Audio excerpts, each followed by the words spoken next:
Okay guys, so you've had a look at the pen tool, how to do basic designs.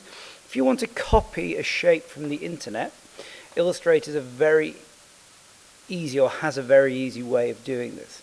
The only problem is, as your teacher should have told you, the images on the internet are usually a bitmap. Okay, and these are lots of little squares. When you stretch them, they become pixelated.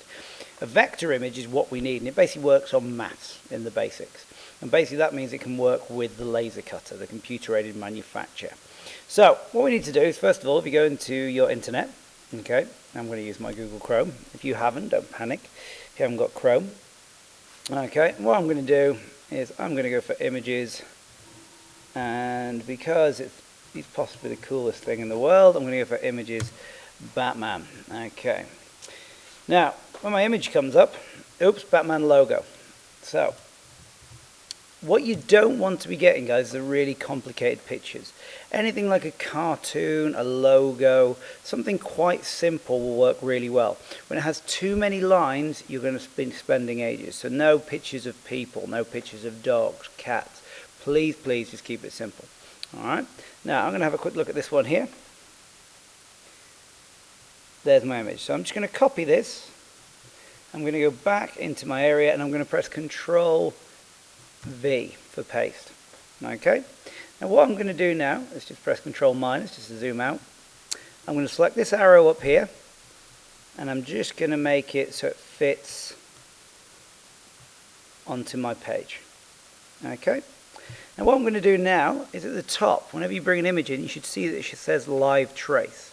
I'm going to click Live Trace, and then I'm going to click Expand.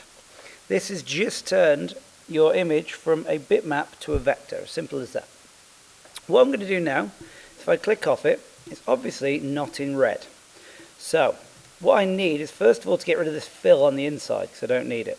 So I'm going to click the Fill button, which you should have learned from the pen tool, and I'm going to click No Fill. I'm then going to click the stroke, double click it, and I'm going to select red.